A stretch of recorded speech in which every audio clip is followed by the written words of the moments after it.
Well, there is a lot of different. I mean, like I said, when this, everybody knows that when they, of course, they came from the Saudi show, and then they have this thing. They've been like advertising for a while. Oh, they're gonna be in Brooklyn. They're gonna be in Brooklyn, and of course, when they come to Brooklyn, everybody knows. When in New York City, most of them are up and about, and it's kind of like I guess rest time for them. They're kind of like, all right, you know what, we can chill, we can relax a little bit.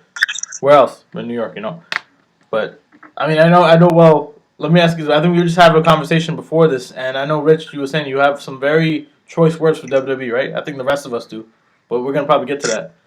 But I think you gotta like elaborate on that, man. Like, why fuck WWE? I know you said that the whole time. Remember, right? It's just not WWE in general.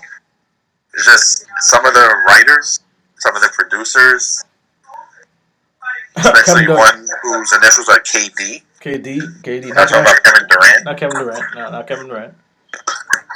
I'm talking about Kevin Dunn. Yep, and also Vince for that matter. Yeah, like I understand you want to make the fans happy and have the Fiend lose the title to someone, but we would rather see Goldberg beat him and then Roman beat Goldberg than Roman beat the Fiend at WrestleMania. Because everyone knows people like going home happy after WrestleMania. That's right. And especially it would have been Roman versus the Fiend as the main event. And you have Roman beat the Fiend, everyone's going to go home pissed off. That's right. But I think, what do you guys think? What really ticks you off was just the fact that. Well, let me ask Nick too. Nick, for you, what do you think this whole thing with the Super Showdown came out with Fiend losing and all that stuff? How do you feel about that? I just think, and I don't know, it's very frustrating because Bray Wyatt is one of my favorite. He's probably has one of the best minds in the pro wrestling business right now in terms of character build and all of that stuff. We've seen it over the years. He seems to be booked on the lowest of lows. He could push himself up to like the mid card, but then he goes and does like this really great promo, or he goes out and has a really good match with Daniel Bryan, and you start to see the potential that he could have. And I've always complained about this, and if you've ever read any of my reviews from 2015 and 2016, is the stop and go push that WWE constantly gives Wyatt, and it's been well documented.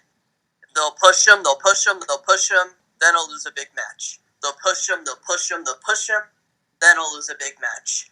Finally, after the previous Wyatt character, runs the mill, I guess you could say, suddenly the Fiend comes out, and it's October, he wins the championship, they got the Firefly Funhouse, he almost like reinvents himself. And it's the best thing ever. But what bothers me about this is kind of the no sell aspect of the character.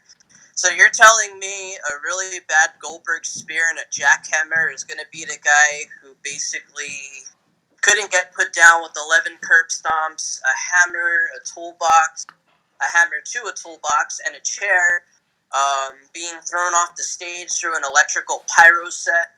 You're going to tell me that all of that is not going to put this guy down. Hell, not even Daniel Bryan, freaking tied to him, is going to put that down. But Goldberg in 2020, who's almost concussing himself in the ring with Taker, just banging his head on a door or whatever. That doesn't sit too well with me because it just kind of goes back to the story again of Bray Wyatt could sell some tickets, but he can't really be the man. And the fact that we're pushing Goldberg again, in 2017 it was okay, it was cool, it was a nostalgia trip. He still had Jericho and Owens going on, so that worked to an extent. But nowadays, I don't know, it just doesn't really fly too well with me. Goldberg shouldn't be sitting at the top of the food chain in 2020. And you ask how can the Fiend / Bray Wyatt kind of rebound from this? Alright, sure, he's gonna feud with Cena. Maybe he'll win because Cena won the last time. And, I heard rumors as well of, like, Reigns and The Fiend. So don't forget The Fiend.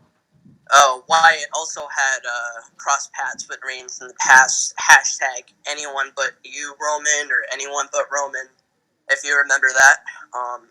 But it looks like they're doing Cena and The Fiend. It's more or less happening.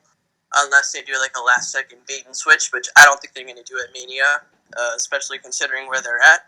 So I guess we'll see where it goes, but I guess just overall, I'm just kind of disappointed because The Fiend was one of the most interesting, like, new original characters to ever come about in modern day WWE, and through the booking powers that be, they gave him the title just for him to just kind of be a transitional champion to a guy who is relevant about 22, 23 years ago. So, go figure. Yeah, I mean, you nailed it right in the head. I mean, I think it's one of the things you said, one of the key things, disappointment. I think everybody in the whole, like, everybody that's watched or followed, sports entertainment or wrestling, pro wrestling, whatever the case is, I think that's the thing. When we're fans, we want to see, like, of course, good things, but at the same time, it's kind of like what's good for the business. Like, of course, if we see, like, some of the stuff, it's kind of like, I think the biggest and most common thing was just everybody was pissed. Like, how the hell do you guys just, like, it's basically the same repeat, rinse and repeat, rinse and repeat. The same old shit. They push a guy, they fucking bury him, and that's it. And Bray Wyatt's that prime example. They, like, how many times can you reinvent that character? He makes it work himself. He puts in all that work, and then you just turn it to shit. Like, I understand, they, like, of course WWE acts like they're the big machine, like they can create characters and all stuff, and times gotta change. But then it's like this thing just got off the ground. It was getting a really big start. Merchandise was selling like crazy. Why Now, cut it short? and I'll have a question for you. Hmm? How do you think The Fiend would be pushed in AEW if they had that character? One thing, creative control. I think that's the difference. With WWE, I mean, of course, they've given him, if out of all the characters, they've probably given him the most creative control compared to anybody else. But then if you look at, like, Yes. in regards to his character, but I think, like, in AEW, probably what the thing that separates them is the fact that they got their own input. It's not like, it's like someone writing for them and saying, oh, this, that. And we had this chat earlier with Rich was like, oh, you know how... You want my Yeah. And we really do have to talk about Revolution too. Revolution. You want my opinion on that question, Nick? Yeah, go ahead. He would be the leader of the Dark Order. 100%. He has creative control. He'll be the leader of the Dark Order, and he'll make a run for the title at the same time.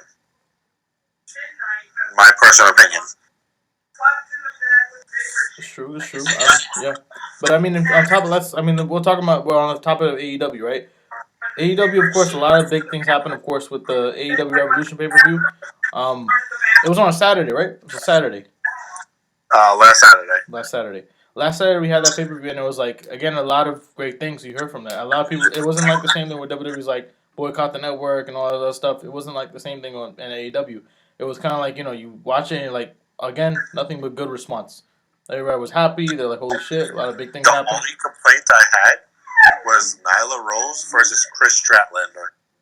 It was a little sloppy. Well, I think that's some of the matches too, and Jim Ross has said it many times, where some of the matches can be a little, like, sloppy booking wise. Just doesn't, too much chain wrestling.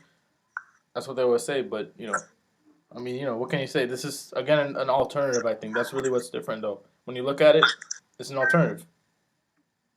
All in all, it was a great show, though. Yeah. I think obviously the biggest talking point would probably be the tag match, which Dave Meltzer reportedly gave 6 stars. Yep. Out of 5 stars, so that in the exact words, to know about Star Scale. I hate the Star Scale. I don't know why they. It doesn't in make the any sense exact anymore. words of Uncle Dave, it was the best tag team match in all of existence. Yeah. Fucking, that's crazy. And it's hard to argue that point. I mean, some people did say, like, maybe the near falls were a little bit too dramatic and not as believable, but actually going into it had a very solid story. There was friendship on the line, emotion, and even within the match itself, there's a lot of really solid storytelling. It's almost like the Young Bucks, desperate to try to get their first tag team title in a company that they're more or less involved in, and a lot of the fan base probably know that too. And it's like, can they finally win this big one? And they have to go through practically their best friends to go through it. And they're seeing as the match goes on and on that they just can't put them away, and they slowly start to descend to a dark side. And Hangman Page, and I'll give AEW credit. Hangman Page is like one of the most over talent right now I'd probably say in pro wrestling. If anybody's having a breakout year 2020, I mean, sure, you got Drew McIntyre as well.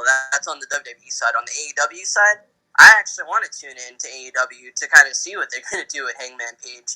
All right, the alcoholic aspect of the gimmick is maybe more for comedic purposes. I can live with that. But the guy is really like shining through. He's almost becoming like the biggest face character. It's not Cody Rhodes essentially. And when AEW Dynamite started, Hangman Page was just another guy. But now he's really kind of emerging as a true breakout talent. And this tag match couldn't come at a better time. And it came to the point where the Bucks were being loudly booed and Page was being loudly cheered. And they probably called an audible in that match. And they were just like, all right, so this is the reaction that we're getting. Let's roll with this and let's take them on a ride. And sure enough, that's exactly what we got. Some of those near falls really well done. And I think the match had the right result. I did think it was interesting, the little tease that they had Hangman potentially almost turn on Omega, ultimately just to not. I think that's probably building to something in the future. I think it would be better if Omega turned heel, but that's just me. Yeah. You were talking about when he was teasing the buckshot lariat? Yeah, he had his hand on the rope, essentially looking like he was about to do some kind of springboard maneuver, and as soon as Omega caught his eye, he's gonna hit with that front flip clothesline, the buckshot lariat. Yeah, he basically stopped them in his tracks once he made eye contact. And I don't know if that's something that they're gonna drop, but because they didn't really address it this week on Dynamite, so that might have just been something out of the blue just to see what the reaction might be. But you can't deny that Adam Page right now is probably the most over guy. And second, I mean, over guy. If he wasn't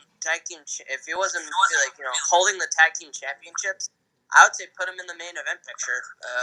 I mean, if Jericho had still been champion, I would have given him another shot against Hangman. Set that up as a program, just for the fun of it. Yeah. But now with Moxley kind of it allows him to tell this new chapter. So you never really know what's going to happen. But I like what AEW is doing so far, and Revolution, definitely big props for that tag match. Definitely one of the best tag matches I've ever seen. Yeah. And I was just kind of watching it throughout, and I was just like, is it me or is this just really good? And, sure enough, I looked on Twitter, and the reaction pretty much was the same. So, not shocked at that. I mean, here's the thing. Thoroughly enjoyable, entertaining. That's basically what I want. Right. I want entertainment, but I don't want it from World Wrestling Entertainment. Yeah, I think it's also the fact that, I mean, if you look at it... let's just talk about the match everyone was falling in love with. Orange Cassidy and Pac. Oh, man. Oh, that was good, too. Yeah. That was its own thing. Orange Cassidy pulled out all the stops. I was like, holy shit. Like, some of the moves that he was doing was like, you never see this guy doing that stuff. Like, he pulled it out of some book. I was like, oh, man. He hit the perfect Superman punch. Yep. Yes, I think he does it better. Yeah. And I'll also say, I said this on Twitter, too. I said Orange Cassidy is a walking metaphor of less is more. It literally embodies it. That's right. That match was perfect. My personal opinion, it was exactly what it needed to be. I think the right person won, though. Where it was. I think the right person won. Yep. You let Orange Cassidy lose his first match, and you build him from there as an actual competitor. Just my gripe with it is, I know that he's associated with the Best Friends stable, but I think Best Friends were better pushed in Ring of Honor. At least you knew why they were best friends and what they're doing. If you watch AEW on a regular basis, They don't really tell you much about the tag team of Trent and Chuck. You know, why are they best friends? Why am I watching them? Why should I root for them? That's Besides the fact that they had this really cool friend.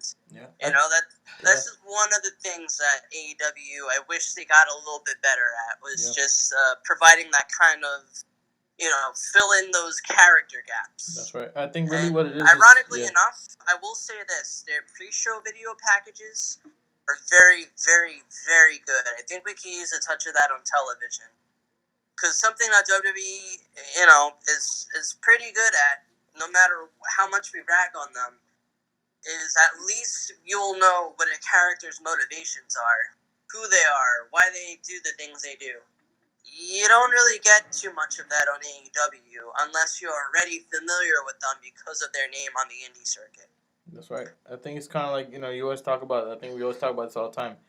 A prime example, you look at like Hardy, when Matt Hardy came back, the whole broken gimmick, I think everybody had an idea of it. But, you know, for the average viewer, they probably don't know. So it's kind of like, you know, they're like, okay, they see the crowd chanting delete, and, you know, the whole hand thing and everything is kind of like, okay, you know, what's this about? And then, you know, it kind of forces someone to kind of look into it. But for them to kind of retcon that into their own kind of universe and kind of make that into like, okay, this is what it's about and everything, this is how we would kind of put a spin on this, makes sense. And it kind of adds that extra element to the storyline, and it kind of gets people more invested into it. But then one of the big things I think is that gap, like we were talking about, because they have all these things, but then there's disconnect. It's like, how's that? You know, how does this connect? What's really going on here? How do I get more invested into this? Of course, I think we're all gonna invest into it, looking at all the action and stuff like that. But then beyond that, like the storylines, you know, how is that really kind of come into the, you know, the equation? I mean, like if you look at it, prime example, I think from that whole night, Moxley and Jericho for the title, that really like struck me. I was looking, I was like, damn, man. I think we talked about this in our last podcast where we had the whole year in review show where we were talking about the whole year and everything. Who's gonna be the next person? I think Nick, you said that we wanted. I think, of course, I think I was talking about how Hangman Page should be next in line for the title, but it ended up becoming Moxley, like you said. And then you see Moxley right now; he's on top right now, you know, holding the title. This is his whole thing, and it built it up. You know, they built it up to the point where every week it was something. You know, it was like, okay, it made sense and this kind of stuff. I wish they had done this for the tag match, because now tag team wrestling is kind of on that peak now, starting to become this kind of thing to talk about, like it was back in the day. Yeah, you're right. And actually, I was originally against putting Moxley as champion so soon, but if you really think about it, Jericho's had been champion since May, more or less. So that's a I think it's almost a 9-month reign, if I'm not mistaken, for Jericho. And it doesn't feel like 9 months. It feels shorter than Time for flew. some reason. Right. It does feel much shorter, but it's I think it was about 9 months. But it didn't feel like 9 months. I guess that's just a testament to Jericho's character. The establishment of the Inner Circle stable, which again is a really good idea. I know there's a lot of critics that kind of get on AEW for Chris Jericho 50 years old, but he's on top and he can still go. And on top of that, he has an eye for the future as well. The Inner Circle, they're basically nobody familiar before he formed this group. Alright, put Jake Hager in there or whatever. I can live with that. But look, we're getting Sammy Guevara. He's emerging as a Spanish guy. He's doing the slapping thing. You got Pride and Prejudice, Proud and Powerful, whatever you call them. You know, they're emerging. They fit well within the group. Don't be surprised if they get a tag team title shot soon. Yeah. Could happen. I mean, again, it's kind of like. And I was originally against Moxley having the belt for so long, but it actually turned out perfect. I assume that maybe they're going to have a longer build for Moxley and Jericho. Maybe actually have them legitimately join the Inner Circle for a few months. But, you know, probably because WWE did it with Orton and the Wyatt family a few years back, that probably wasn't going to happen.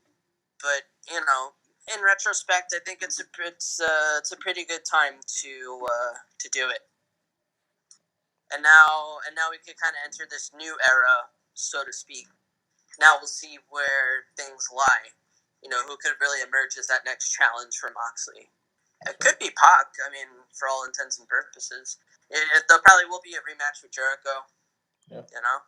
Right. Again, I That's think really my what take it's on just it. centered around is just building a story, but at the same time, it's kind of like with their head people putting more investment in that. I actually like that Hager actually fought his first match, and he actually did pretty well. Yeah. Especially after this long, he's been out for how long? Almost 8 years. About right. I think. Something like that. No, less than that. 2012, 2013, right? Well, he actually fought it in Lucha, so I mean, if you want to count that, that's like what 6 years, 5 years. But remember, he also has been doing Bellator. Bellator, right. So it's not like he hasn't been fighting. Yeah. He's still He just active. He's hasn't- still in shape. He just hasn't wrestled. Right. But I think it's kind of like it's good to kind of see like him. He did good. He did good though. Yeah. I was expecting ankle lock, to be honest. Yeah. But I like this new submission he has. Yeah, it's again reinventing himself. I think that's really what's important. But I think also the fact that it's good to see him out of that enforcer role, and it kind of again gets everybody like on their feet, like oh shit, like this guy's actually gonna he's not just gonna be doing the same enforcer role now. Like he's actually gonna be there wrestling. And we ask that question all the time: when is he gonna debut? When is he gonna debut?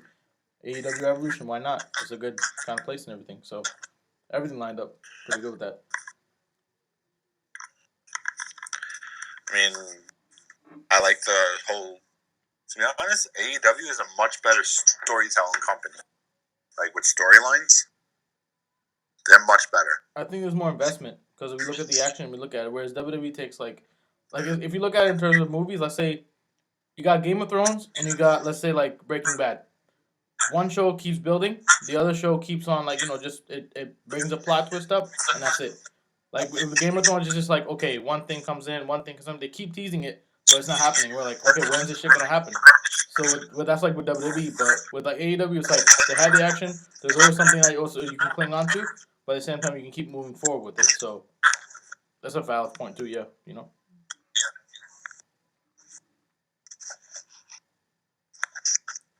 But yeah, I mean, we talk about AEW. What else? What do you guys think about this whole picture with Edge and Orton and all this stuff going on Raw?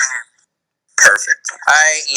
It's like I said, Raw on the WWE side, and maybe on the pro wrestling side. I don't know. I actually kind of rank Raw above NXT right now, and it sounds crazy, but if you actually watch Raw on a week-to-week basis, Paul Heyman, it took him some time, but he really, probably sat down and said, "All right, who can we legitimately push?" Things are progressing. He managed to take a stale babyface Seth Rollins and turn him to like rejuvenated Monday Night Messiah. Delusional heel. Who's kind of like it's kind of weird. It's kind of like their own little inner circle. If you kind of think about it, they're just missing the Hitman, and Murphy is Sammy Guevara. They're just missing the Hitman, the Jake Hager role. Yeah, basically, but it worked. I mean, I can't. It gives me a reason to tune in, and it actually gives Kevin Owens, who for the longest time, was just a heel, and every time that he was a face, you always think, oh, he's just gonna turn back heel again. This is actually like the first time where he's actually been solidified as a face because now he actually has people who people hate more than him, that make you want to root for him. And then you side him with the Viking Raiders. And every week we get some kind of combination of Mysterio and Andrade and Humberto Carrillo and Garza. They're tearing it down. Aleister Black's still doing his thing, and then you got the rise of Drew McIntyre, who's what about the Street Profits? Basically now's the time that they're strapping the rocket to him. Yeah. I always said this was like 3 years overdue, but kudos for them to finally doing it.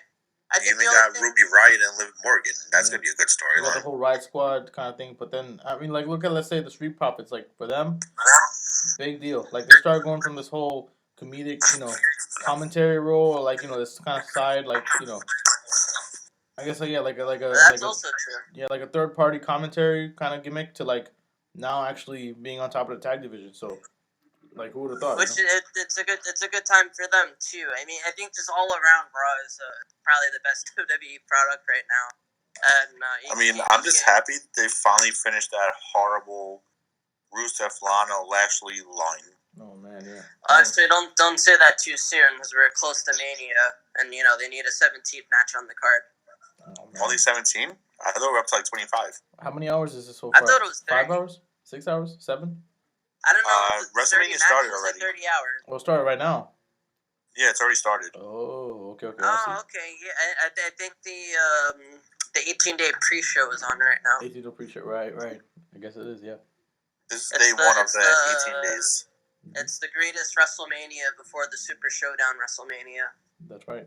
And the Super Showdown was just one part of that pre-show. Oh, no, you forgot. We missed the post-Royal Rumble. Oh, shit. Pre-Elimination Chamber, post-Super Showdown. Oh, my God, really? But I thought that was the pre-WrestleMania SummerSlam Survivor Series pre-show. Shit. Pre-Money in the Bank. Pre-Money in the Bank for next... Wait. You're talking about for next year? No, it's SmackDown. For 2021. 2021. Yeah. I'm guessing that's really what they're trying to build that up. You know how WWE like to keep dragging it, so... That's what they're doing right now. It wouldn't surprise me, though, considering all the talk about the selling the pay-per-view rights. Yep. Maybe this is the time WWE actually, tries to, they could make WrestleMania a 2-day event. If they could sell one to the pay-per-view buyers and then put one on the network, see which one gets more reaction, and then maybe they'll base it off that. Yeah. Well, what do you think? That could be something that they do. I wouldn't be surprised. Well, how do you think that's going to work? Being the fact that they're changing the Hall of Fame to Thursday, what's happening Friday? There is no actual Hall of Fame building, so it doesn't really matter when they have it. It's just an excuse to get people together and talk about their careers. And I've never really thought too much into it. Because they said the Hall of Fame is Thursday. There's nothing Friday, and TakeOver is Saturday. So what's happening Friday then? That's the WrestleMania pre-show. Are they gonna televise Access? They probably. I mean, I think. Don't know. Usually they have, I think, a couple of events, and then I think it's always what do you call it? They'll probably have you know how last year they had this whole thing where the winner, it was I think Worlds Collide or something like that. It was kind of that kind of event where it was a live event. Oh, the winner got a spot at at the Mania Battle Royal or something like that. I guess it's gonna be something like that maybe.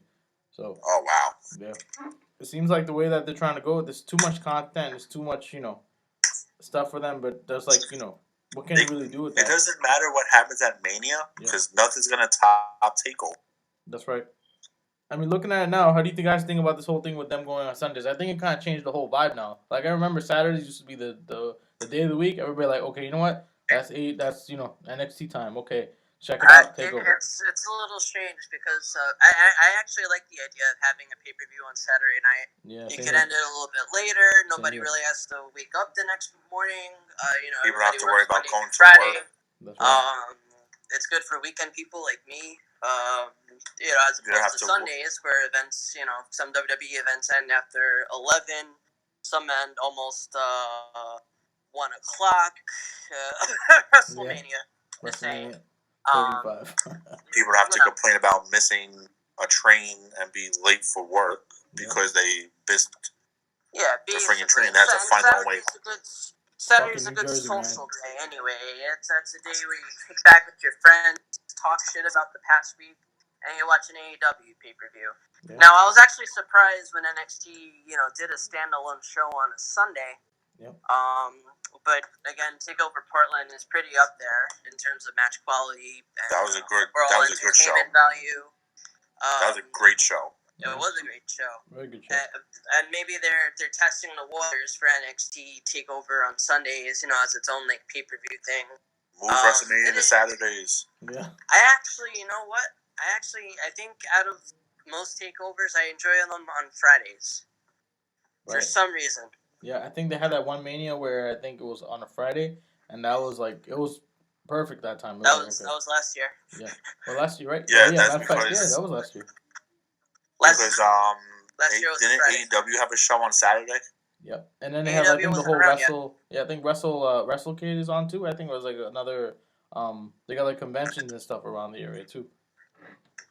Oh no, that was the New Japan ROH show. That was the Supercard. During Mania The G1 weekend, yeah. Supercard. That's right. The Supercard of Honor. Yeah. Well, speaking of That New was Japan, the G1 Supercard because Triple H realized, Oh, yeah. oh, let's put TakeOver on Friday just to because fuck we with him. know we can't compete with this New Japan ROH show. You know he's watching that shit too. He's probably watching like who else can I rate now? Damn. Oh, he was definitely sitting back watching that show. Definitely. Like, oh, who can we steal next? Like that's it. I will ask a question though. Do you think Triple H kind of contributed to the downfall of Ring of Honor? I think definitely. I think he was watching. I think he was following Yeah. it. I think he's aware of it. Yeah. He definitely did because look at his roster. Yep. Kushida, Alex Shelley, friggin' Undisputed Era, Keith Lee, Donovan. I still fucking call him Donovan Dijak. It's Dominic Dijakovic. Dijakovic. I've been calling him Donovan Dijak for the past 10 years. Yeah. The Viking Raiders.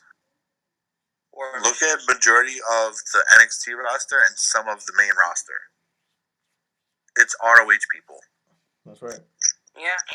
Well, I think what do you guys think about this? Like with let's say with the company stance against like AEW for example, because I know there's times where people bring up AEW and they be like, oh, we're not worried. Do you really think they're just both trying to have a front, like just saying, oh, we're not worried, and they're actually like really aware of what's going on? Like, you know how people be asking like, do you guys even watch AEW? Like, no, we don't watch it. Like, oh, we're aware of it, but we're not sure. Like, but do you feel like they actually do follow the product? Like They definitely follow each other, just for the fact. Do you remember? I think it was like one of the first episodes of Dynamite. They had Cody versus Sammy Guevara as the opening match. Triple H responded with Finn Balor versus Adam Cole for the first match. Like, you're really going to put your two top stars on the first match? That's right. Come on, Trips. We know you're actually paying attention to AEW. Yep. They even said, I think, there was like in the AEW truck, I think in the WWE truck, there's a separate monitor that had TNT on it. And it was like caught in, I think, on a Twitter pic. And they're like, oh shit, that they're actually following them. That could have been photoshopped. It could have been, yeah, it could have been. No, I think they actually do pay attention to each other in the trucks. Yeah, I mean, think about this: like when WCW was going against WWE, they've been saying for years, oh, we don't, we're not, we don't pay that much attention to them. Okay, this is what it is. Meanwhile, they see them now. Like if you see half the network right now, the whole WCW, Monday Night Wars, and all that stuff, documentaries, all that. They've been saying like, oh, we're neck to neck. We're watching the ratings and everything. So for them to say, oh, we're not watching them, I think it's kind of like, you guys know exactly what's going on. So why do you guys act like they don't exist? That's just like I think saying. They have to though, because if you, I'm one of those flip floppers on Wednesday nights, and if you actually look when AEW goes to commercial, NXT goes to commercial almost like right after. See, Nick could compare it to this because he actually follows baseball also with me. Nick, when you're in a playoff race, and it's like the last couple games of the season, your game ends. Aren't you watching your division rival if you're both in the playoff race? Yes, if it's if it's still going down to like who they're gonna play, yeah, of course you have to. You have to know who you're facing. It's basically the same thing that AEW and WWE are doing. That's true. Yeah, I can see that. I think it's one of those things where, again, it's like that big fat elephant in the room, but they're not trying to say anything. It's like, just trying to keep appearances. Meanwhile, they're sweating. They're probably doing all that stuff and everything. Because up to this point, there's been a lot of rumors. There's been a lot of stuff about going on. And, they've said in the past, oh, they have no influence on us. Meanwhile, we can see on TV, like, there is some influence going on there. Like, there's like, small things from backstage, like, oh, they can't say this, they can't do that. If, like, I think a couple of weeks ago, they were naming the NXT Women's title as just the NXT title. And then they took that out completely. So, like, oh, that wasn't because, It was just more confusing than anything else. Yeah. It really is. Yeah. You know what's not confusing, though? Oh, here we go. Guys, do you know what's not confusing? What's not confusing? Reading about wrestling on ProWrestlingOpinion.com. PWO, 3 letters. Cheap Well, plug for Nick, you, Nick. Nick, you gotta tell us about music, about the Bugle, man. Oh, the Bugle is popping. Yeah. Anybody who clicks the links, basically, thank you. Readership is basically last month was our highest yet. We're pretty popular in the Philippines and Indonesia, so if there's anybody from those countries listening, That's wild. Triple H got to take over there now. Oh man. yeah, NXT Japan could be a thing. NXT Canada. Yeah, we're just rolling on. You can check the site out. Post news daily. You can discover up and coming artists, new songs, and actually today I just did my first ever episode of Music Bugle Radio on Station Head. Rich is also a member of Station Head. So I follow his page. It's actually really good. If you do get the chance, check that out. Spread it around. Tell your followers. The only problem with Station Head is that it's only available on iOS devices, Mac, and the iPhone. So it just came over to Apple. Other than through other than through the app itself. But if you can somehow get into the club, it's a party. I'll just say that. And just continue to check that out. Continue to check out PWO as well. I've got tons of content on there. Gonna be doing some throwback reviews pretty soon.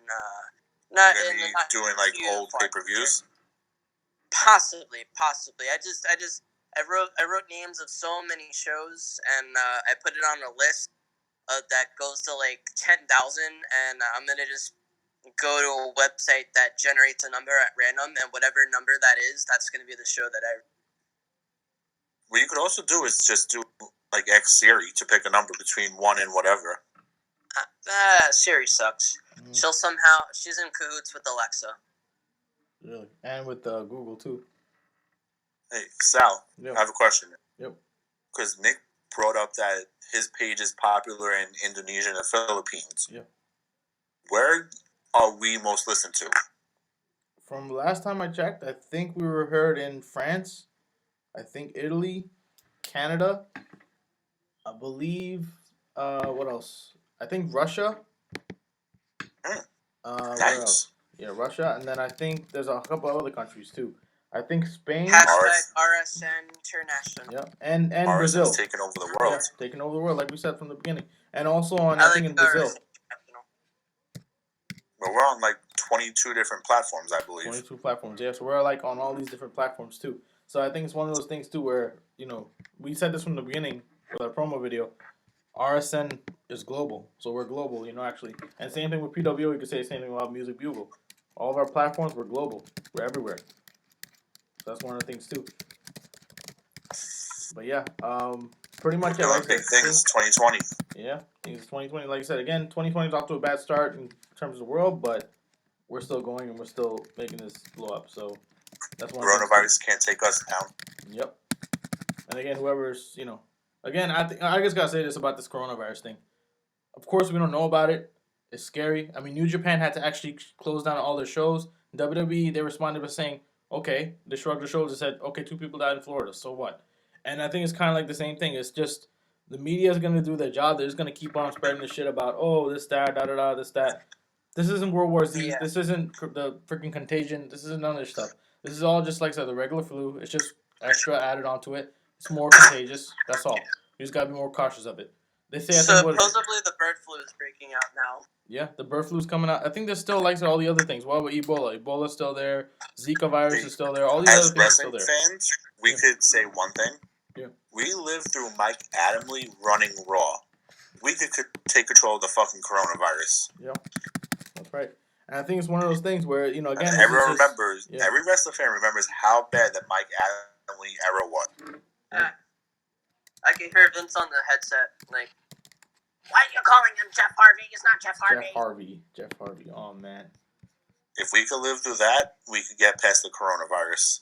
I'm telling you. You could have, 50 Mamma Mias. We'll be fine with that. No problem. It's all good. If you could watch SmackDown, you could get through the coronavirus. Yep. We lived through WWECW. Super Showdown. Yep. Oh, no, I was talking about when ECW was on Thursday nights on Sci-Fi. Tuesday nights. When we had the zombie. Remember bullshit, that? all that fucking. And, Oh man. But I mean, WWE CW was good because it did bring us the New Breed storyline, and they had that one really, really good Extreme Rules match that should have happened at WrestleMania 23. Just saying. True.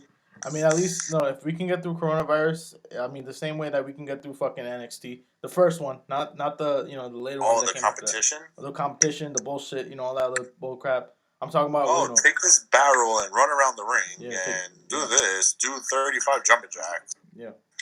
Basically, it's tough enough. We've been through tough enough too. So again, anything made by Kevin Dunn, Vince, and any of those other motherfuckers, Michael Garubik, whatever his fucking name is, all these motherfuckers that don't know half the shit and just trying to let's just try this out. I'm telling you guys, we can get through this too. But if anything, I mean, like I said, we're still on all of our platforms. We're still on Anchor. We're on Bullhorn. We're on 22 different platforms. Yeah, we're on Castbook, Stitcher. I think right now the biggest platforms we're being heard on, Apple Podcast. There's other platforms that we're getting heard on. So I think iHeartRadio.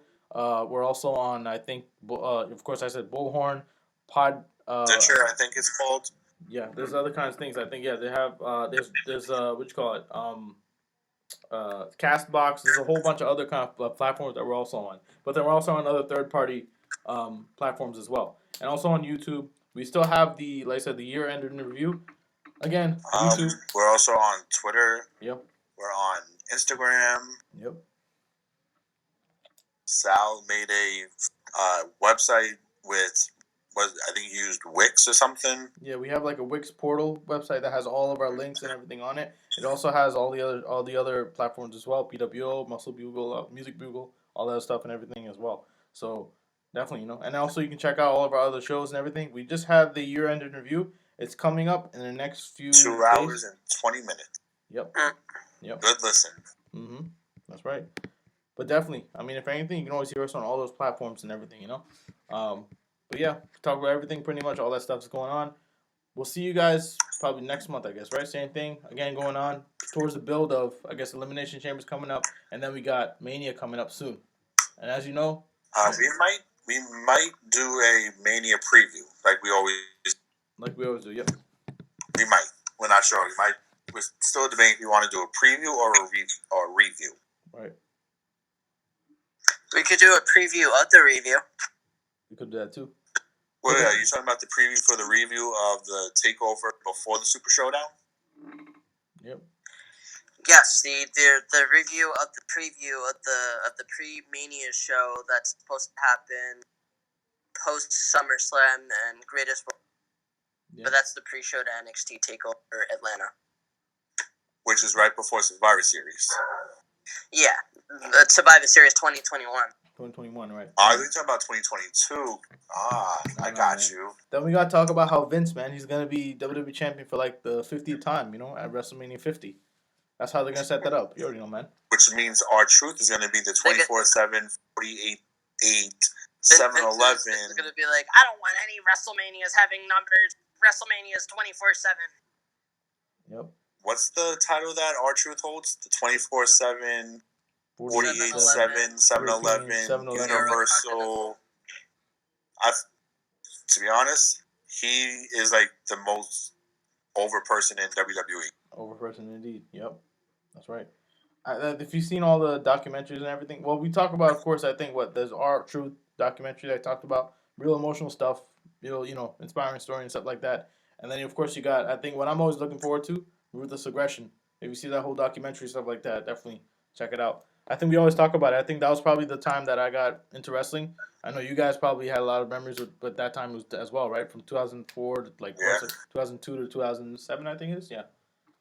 Wasn't that the Triple H destroying WCW by himself? Yeah, the whole Barry, Triple H with the shovel gimmick and everything. Yeah, basically.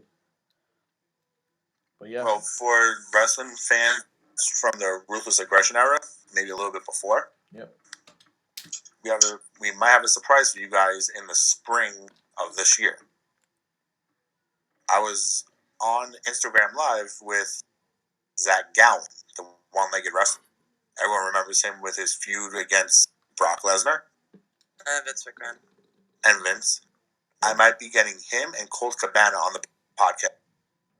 Dope. And yeah, Just for the fact that I was talking to them on Instagram Live for one of their shows in Rahway, New Jersey. Mm-hmm. And I'm still in talks with them on Instagram. We talk like twice a week. So I might be getting them on the show. Pretty dope. And again, like I said, I think if there's any other podcasts out there as well, if you want to collaborate, definitely. We can always collaborate also. And again, there's more topics coming out soon as well. So, of course, we got, I think, a whole bunch of other stuff. We're still coming out with a whole bunch of topics, I think, right? And we got to get more creative with that. So, yeah, that's coming up too. You do. Yep. Because the fans love the topics. Yep. Of course, if you want to check out all of our other topic episodes, we also got it on YouTube. We have it on PWO also. It's also on Anchor and all of our other platforms: Spotify, Apple Podcasts, Android Podcasts, Bullhorn, iHeartRadio network, all that other stuff as well. Spotify. Mm-hmm. Yep. We have too many that we have to name. Yep. There's a lot of platforms. Again, like I said, we're global. It's not just here; it's everywhere. So that's another thing too. But if anything, this is the Arsenal Wrestling Podcast. We'll see you guys out. This is the Big Guy Rich signing out. We got the Mastermind. And NJL, Outskis. We'll see you guys out. See you guys. See you.